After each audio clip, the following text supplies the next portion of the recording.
नमस्कार दोस्तों, मैं सुप्रिया स्वागत करती हूँ आपका डिकोड एग्जाम के डेली करंट अफेयर की क्लास में। दोस्तों, आज हम अपनी करंट अफेयर की क्लास में डिस्कस करेंगे 14 जून 14 जून से रिलेटेड करंट अफेयर को। तो चलिए दोस्तों, जल्दी से आप सभी लोग सेशन से जुड़ जाइए, सेशन को शेयर कर दें आप सभी लोग। और आप लोग जो कि डेली करंट अफेयर की जो पीडीएफ है दोस्तों, वो आपको टेलीग्राम ग्रुप पे मिल जाएगी, जिसका लिंक आपको डिस्क्रिप्शन बॉक्स में दिया रहता है। तो कोशिश क्या करिए, डेली करंट अफेयर की जो पीडीएफ है उसको डाउनलोड करिए, और ना सिर्फ डाउनलोड करिए बल्कि अपनी शॉर्ट नोट्स भी बनाइए और उसे रिवीजन करते रहिए।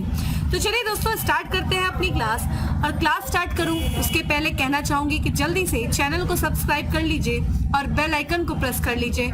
इससे आपको चैनल से रिलेटेड हर क्लास की वीडियो का प्रॉपर नोटिफिकेशन मिलेगा और आपकी कोई भी क्लास मिस नहीं होगी।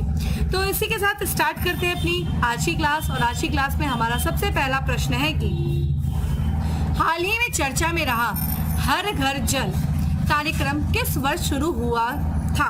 तो देखिए, ये जो हर घर जल कार्यक्रम है, जिसका भी हाल फिलहाल में विश्व, ठीक है, यहाँ पे WHO यानी कि विश्व स्वास्थ्य संगठन के द्वारा तारीफ की गई है, चर्चा किया गया है, तो ये कार्यक्रम चर्चा में आ गया है। तो यही प्रश्न आपसे पूछा गया है कि हर घर जल कार्यक्रम किस वर्ष शुरू किया गया था। तो इसका जो करेक्ट आंसर है दोस्तों, वो है बी 2019। ठीक है, तो यहाँ पे ध्यान रखिएगा, जल शक्ति मंत्रालय, ठीक है, किसके द्वारा, जल शक्ति मंत्रालय के तहत जल जीवन मिशन द्वारा, ठीक है, क्रियान्वित हर घर जल कार्यक्रम की घोषणा 15 अगस्त 2019 को प्रधानमंत्री जी द्वारा किया गया था। ठीक है, किस मंत्रालय के द्वारा दोस्तों, तो यहाँ पे ध्यान रखिएगा, जल शक्ति मंत्रालय के द्वारा किया गया था। किस मिशन के तहत, तो जल जीवन मिशन के तहत। कब किया गया था, 15 अगस्त 2019 को। इस कार्यक्रम का अगर हम उद्देश्य देखते हैं, ध्यान रखिएगा, प्रत्येक ग्रामीण ना कि शहरी, ठीक है, जो जितने भी ग्रामीण परिवार हैं दोस्तों, उनको नल के माध्यम से सुरक्षित पेयजल, ठीक है, क्या करना, आपूर्ति करना। तो सुरक्षित पेयजल की पर्याप्त और वहनीय और नियमित आपूर्ति सुनिश्चित करने के लिए जो है ग्रामीण परिवार को नलों के माध्यम से ये मिशन शुरू किया गया था।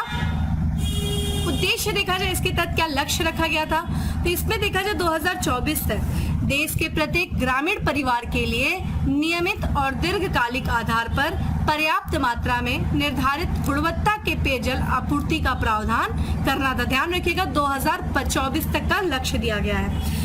अभी इसके बारे में हम चर्चा क्यों कर रहे हैं, तो देखा जाए अभी हाल फिलहाल में जो विश्व स्वास्थ्य संगठन है यानी कि WHO वर्ल्ड हेल्थ ऑर्गेनाइजेशन, उसने एक रिपोर्ट जारी किया और उस रिपोर्ट में ये बताया गया है कि जो सार्वजनिक स्वास्थ्य और आर्थिक बचत के लिए, ठीक है, हर घर जल कार्यक्रम एक महत्वपूर्ण, ठीक है, कार्यक्रम है। किसके लिए दोस्तों, सार्वजनिक स्वास्थ्य। किस तरीके से, तो इसमें ये बताया गया है, ये जो रिपोर्ट WHO के द्वारा पेश की गई है, उस रिपोर्ट में ये अनुमान लगाया गया है कि देश में सभी घरों के लिए सुरक्षित रूप से प्रबंधित पेयजल सुनिश्चित करने से देखिए क्या होगा, डायरिया से होने वाले लगभग 4 लाख मौतों को रोका जा सकता है। देखिए, डायरिया जो होता है वो क्या होता है, जो गंदे पानी से फैलने वाली बीमारी है ये।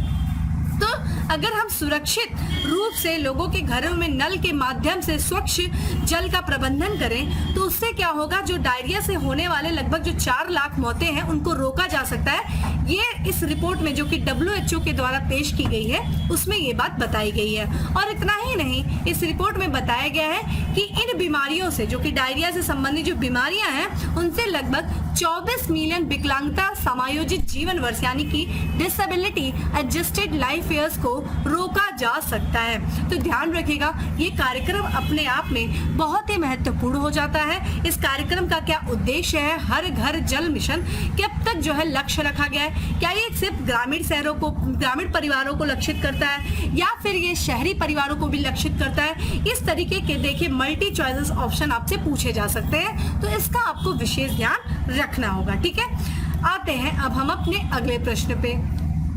अगला प्रश्न है कि माउंट एवरेस्ट पर फतह करने वाली महिला मुथुमिस सेल्वी किस राज्य से संबंधित है। तो मुथुमिस सेल्वी जिन्होंने भी हाल फिलहाल में माउंट एवरेस्ट का फतेह किया है, ये किस राज्य से संबंधित है दोस्तों।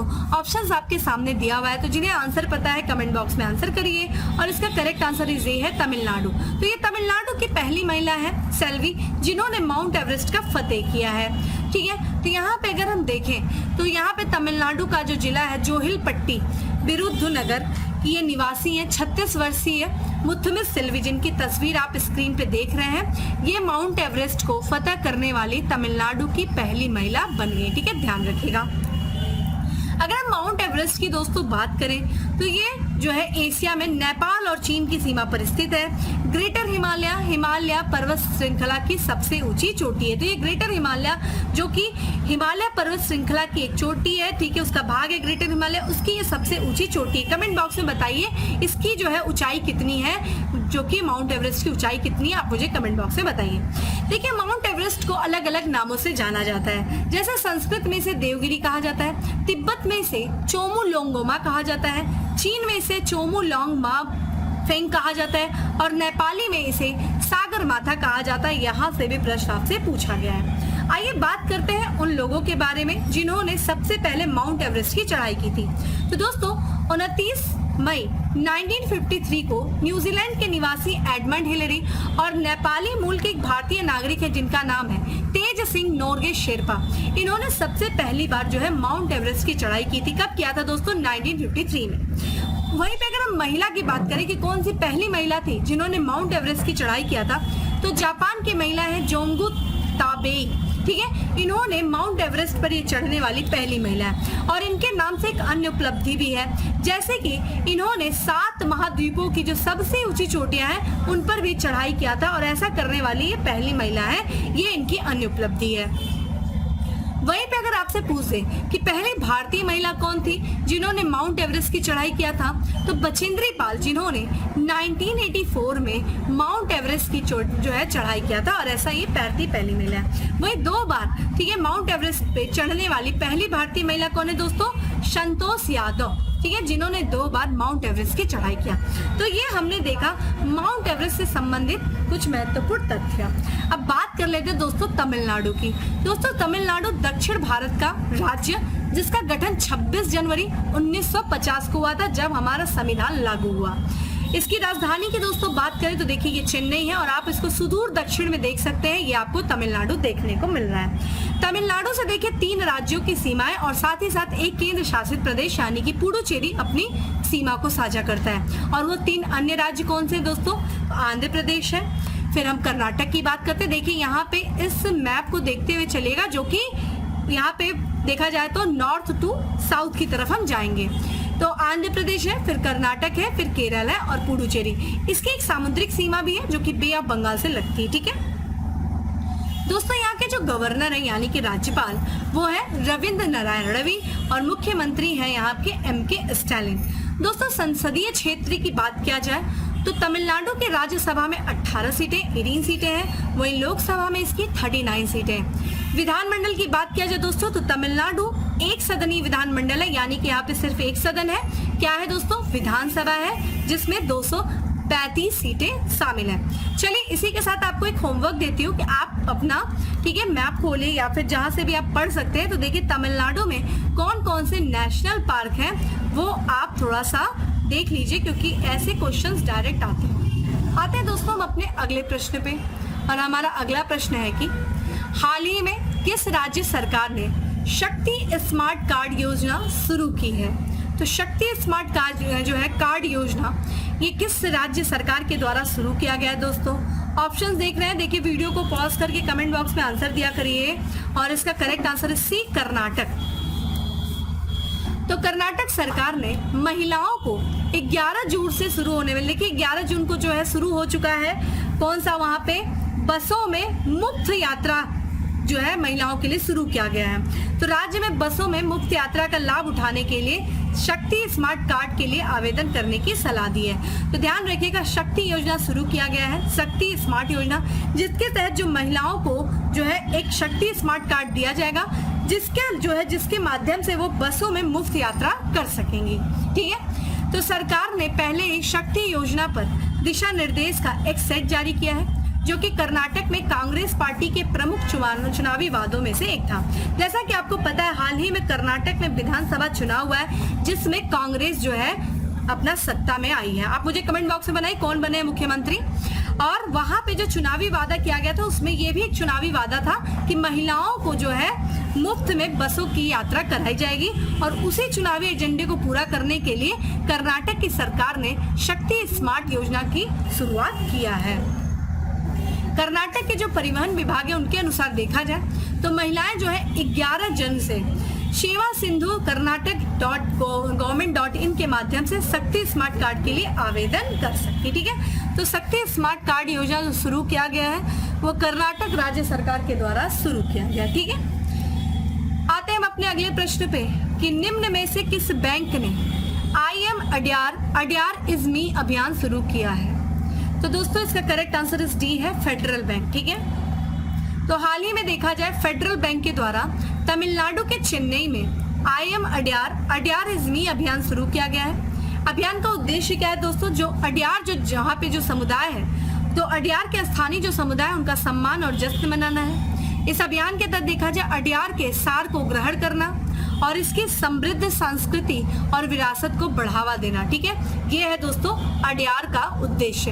तो I am Adyar is me जो अभियान शुरू किया गया है वो फेडरल बैंक के द्वारा शुरू किया गया। ध्यान रखिएगा, ये यूएसए के सेंट्रल बैंक को भी दोस्तों फेडरल बैंक बोला जाता है, लेकिन हम जिस फेडरल बैंक की बात कर रहे हैं वो भारत का एक निजी क्षेत्र का बैंक है, जिसका अगर मुख्यालय की बात किया जाए दोस्तों तो ये अलुवा कोचिन केरल में स्थित है। इसकी जो स्थापना की गई थी वो केपी हार्विस के द्वारा किया गया था। कब किया गया था? 23 अप्रैल 1931 में किया गया था, नेदुमपुरम में किया गया था। वर्तमान में इस बैंक के जो सीईओ हैं वो है श्याम श्रीनिवासन, इसके सीईओ हैं। तो हमने इसके बारे में पढ़ा। आइए कुछ और भी तथ्य देख लेते हैं, जैसे कि मार्च 2023 को समाप्त वित्तीय वर्ष के दौरान एनपीए यानी कि नॉन परफॉर्मिंग एसेट्स प्रबंधन में शीर्ष प्रदर्शन किया है। तो किस बैंक ने किया है? बैंक ऑफ महाराष्ट्र ने किया है। वहीं देखा जाए जोमेटो ने साथ मिलकर यानी कि किसके साथ मिलकर जोमेटो यूपीआई लॉन्च किया है? तो किस बैंक के साथ? आईसीआईसीआई बैंक के साथ। ठीक है, जो कि एक प्राइवेट सेक्टर का बैंक है। वहीं बात करें ग्रामीण भारत के लिए एक बहुभाषीय एआई यानी कि आर्टिफिशियल इंटेलिजेंट चैटबॉट जुगलबंदी को लॉन्च किया है। किसने किया है दोस्तों? माइक्रोसॉफ्ट ने किया है। तो ये कुछ इंपॉर्टेंट देखिए डेटा है, फैक्ट्स हैं, जहां से एग्जाम में हमारे प्रश्न पूछे जा सकते हैं। अब बात करते हैं दोस्तों अगले प्रश्न की कि भारत सरकार ने किस राज्य में शांति समिति का गठन किया है। तो शांति समिति का गठन किस राज्य सरकार में किया गया है भारत सरकार के द्वारा? तो दोस्तों ये किया गया मणिपुर। ठीक है, तो जैसा कि आपको पता है अभी उधर काफी ज्यादा अशांति फैली थी, तो इसीलिए वहां पे शांति लाने के लिए एक शांति समिति का गठन किया गया है। तो भारत सरकार ने किया है दोस्तों। ये जो शांति समिति दोस्तों जो गठित की गई है भारत सरकार ने किसकी अध्यक्षता में किया दोस्तों? तो मणिपुर की जो राज्यपाल हैं अनुसुईया उइके, उन्हीं की अध्यक्षता में एक शांति समिति का गठन किया है। इस शांति समिति के सदस्यों की बात करें दोस्तों तो जो मणिपुर के मुख्यमंत्री हैं वो हैं, राज्य सरकार के जो मंत्री हैं, संसद सदस्य यानी कि सांसद, जो विधानसभा के जो सदस्य यानी कि विधायक और विभिन्न राजनीतिक दलों के नेता जो है वो इस समिति के सदस्य हैं। देखिए समिति जो बनाई गई है किसी कारणवश बनाई गई, किसी उद्देश्य हेतु। तो ये जो समिति बनाई गई है शांति समिति मणिपुर के राज्यपाल की अध्यक्षता में, इसका प्राथमिक जो जनादेश देखिए क्या है, तो मणिपुर में देखिए कई जनजातीय समूह हैं और वो आपस में काफी ज्यादा एक दूसरे से संघर्ष करते रहते हैं। तो इन्हीं जनजातीय समूहों के बीच शांति प्रक्रिया को सुगम बनाना यानी कि आपसी जो है सामंजस्य स्थापित करना, एक दूसरे के साथ मिलजुल करके रहना, शांति बनाए रखने की प्रक्रिया को सुगम बनाने के उद्देश्य से ये समिति बनाई गई है। तो यहाँ पे जो परस्पर विरोधी जो दल हैं, जो समूह हैं, जो एक दूसरे से हमेशा लड़ते रहते हैं, विरोध करते रहते हैं एक दूसरे का, उनके बीच में देखिए विरोध को शांत करने के लिए संवाद यानी कि बातचीत करना बहुत जरूरी है। तो उनके बीच में एक शांतिपूर्ण संवाद हो सके, बातचीत हो सके, जिससे कि उनके बीच में जिस भी कारण से कोई विरोध हो रहा है उसका समाधान निकाला जा सके बातचीत के माध्यम से।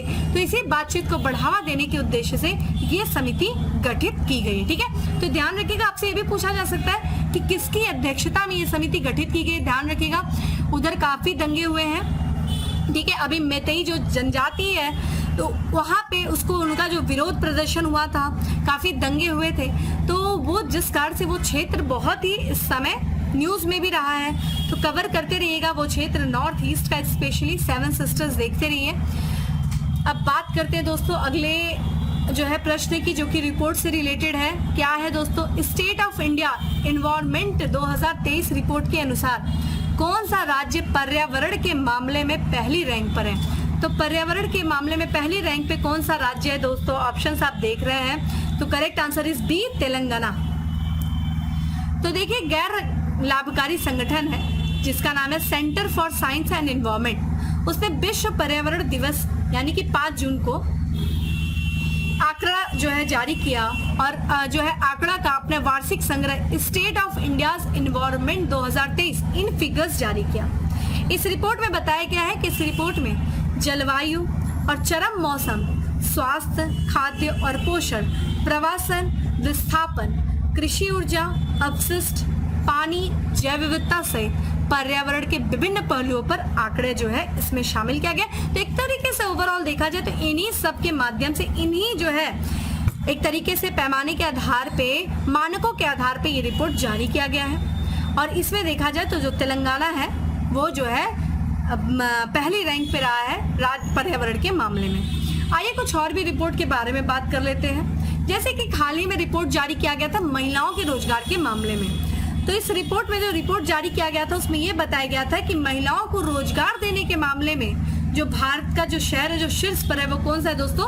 तो तमिलनाडु की राजधानी चेन्नई। वही बात किया जाए, देखिए अभी हाल ही में 5वां राज्य खाद्य सुरक्षा सूचकांक जारी किया गया है 2023-24।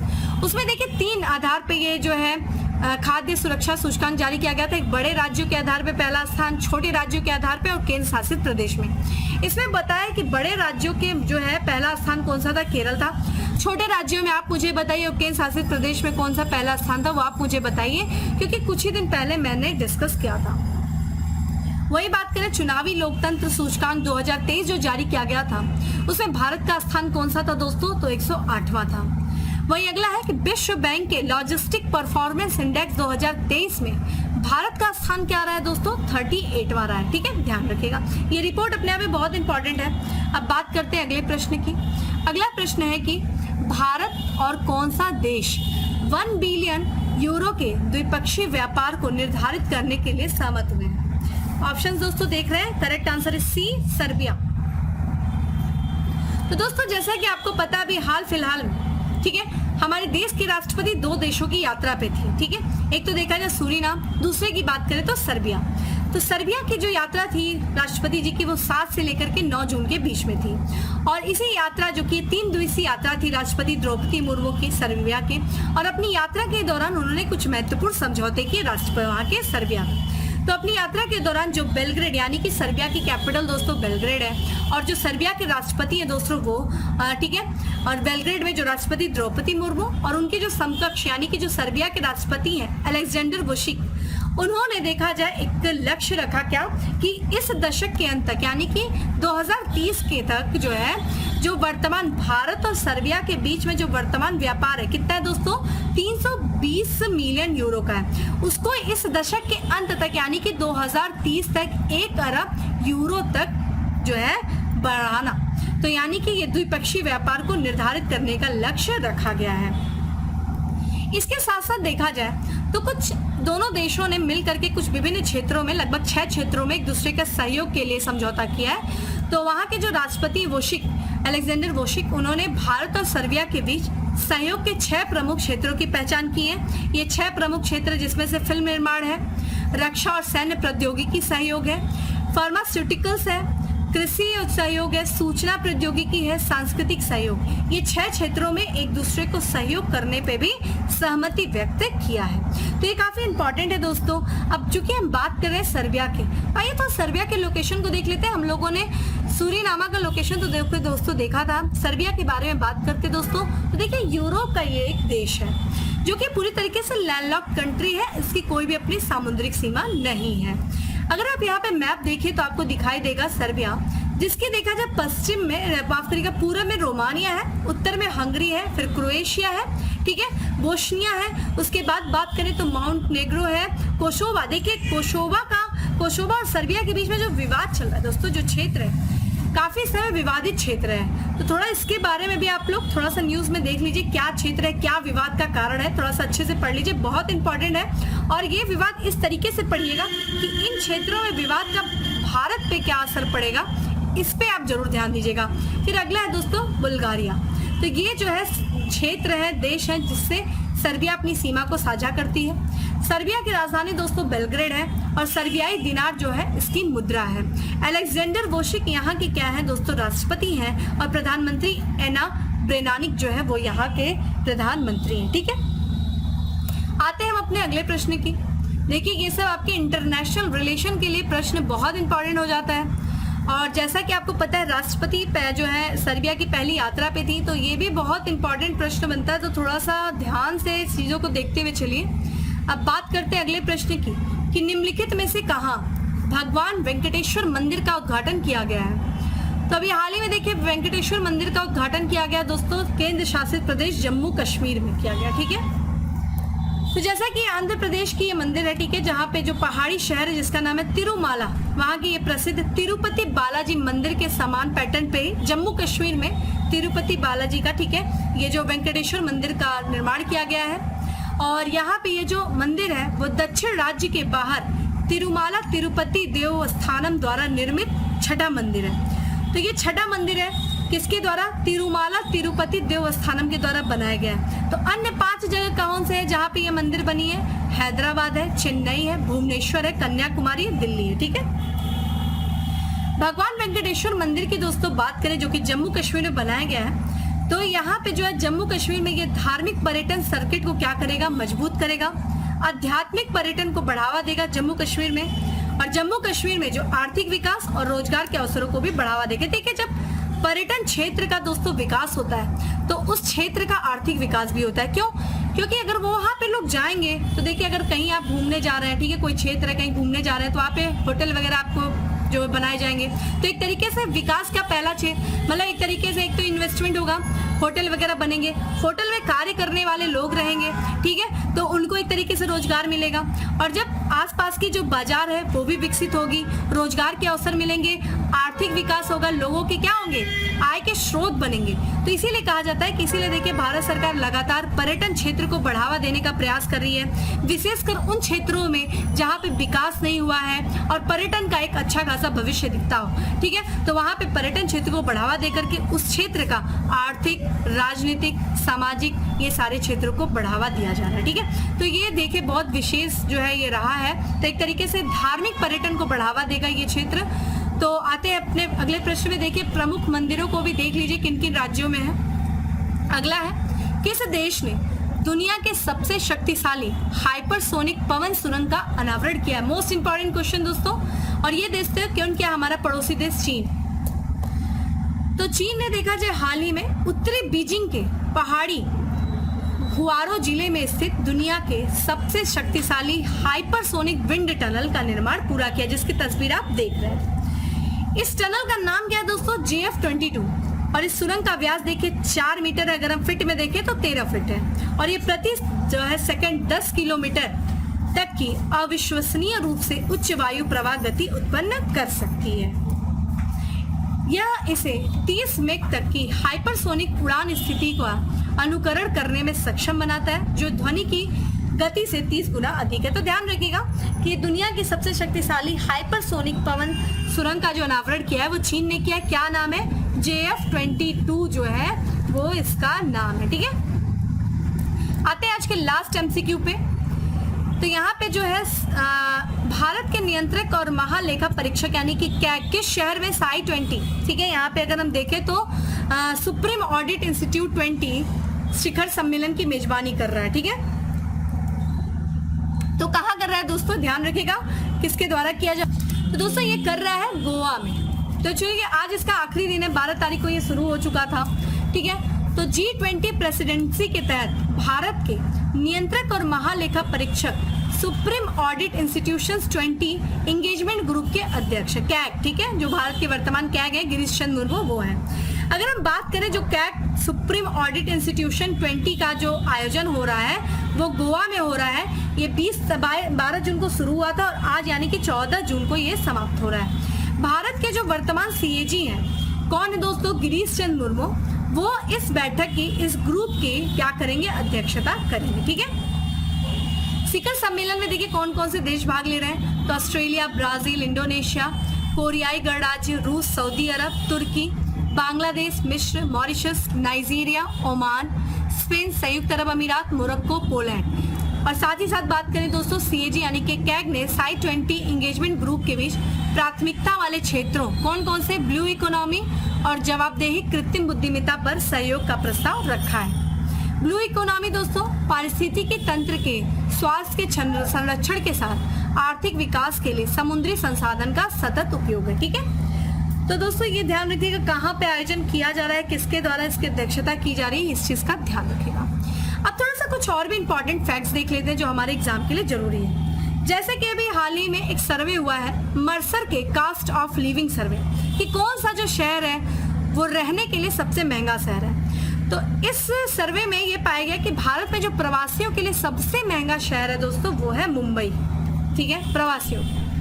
वहीं भारत का अगर हम बात करें, पहला अंडर सी टनल का जो निर्माण किया जा रहा है कहाँ किया जा रहा है? मुंबई में किया जा रहा है। बिम्स्टेक एक्सपो और कॉन्क्लेव 2023 की मेजबानी किया किसने किया? कोलकाता ने किया।